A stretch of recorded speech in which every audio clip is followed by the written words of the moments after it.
Hey guys, so this is going to be our first installment of exercise tips while you're going through the 21-day challenge.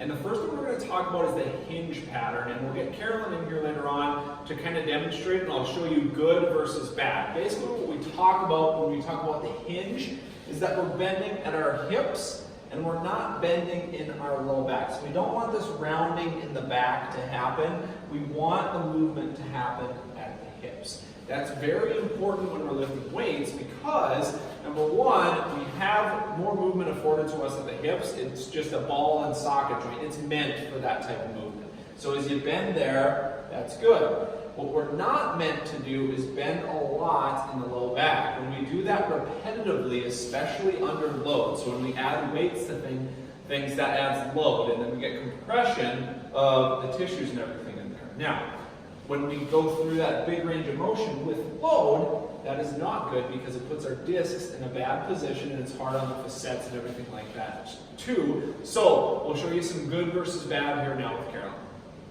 Okay guys, so now we're going to go over with Carolyn how to do a hip hinge. Again, we bend at the hips, not in the low back. So let's get Carolyn the first demo of good hip hinge pattern.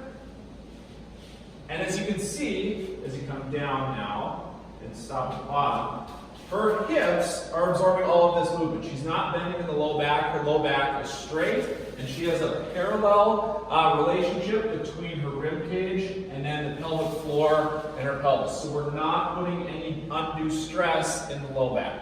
Okay, so as she comes up now, up, good. She keeps that parallel relationship as she gets to the top of this kettlebell deadlift, okay? So the key there is that when you finish, you gotta finish with the glutes, because if you don't, and you finish with the pelvis forward, we don't like that. That's extension in the low back. We gotta flip up, just like she's doing right there, and come back down, and come back up.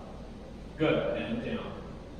Now, one key here is activating the core. You can stop with the kettlebell, good. Now, we use these Core 360 belts for anyone that's having trouble activating the core. So if you guys are in class and you're just like, I'm just not sure if I'm doing that right, just ask for a belt and Carolyn will give you one of those and she'll help cue you through it, okay? But the feeling we want is that the stomach should be pushed out the whole way around. We don't want to be sucking our belly in. That actually takes stability away from our low back if we suck the muscles in. We want a nice push out feeling the whole way around the abdomen. So what happens, if you can throw that belt on, what happens with the belt is we get a kinesthetic cue of pushing the belly out and not sucking in. So if you watch any like big time weightlifters or anything like that and they use a belt, it almost looks like they're going to break that belt, right? Because they're pushing out, they're creating what's called intra-abdominal pressure.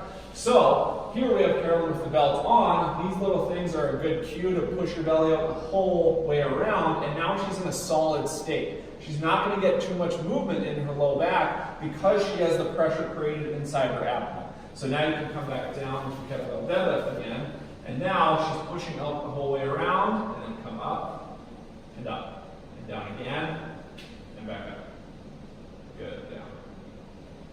So that is how we perform the hinge pattern. The kettlebell deadlift is a great place to start for anyone that's struggling with this exercise. We have some other variations too, but again, the hinge is just a moving at the hips and not at the low back. Thanks for tuning in, guys.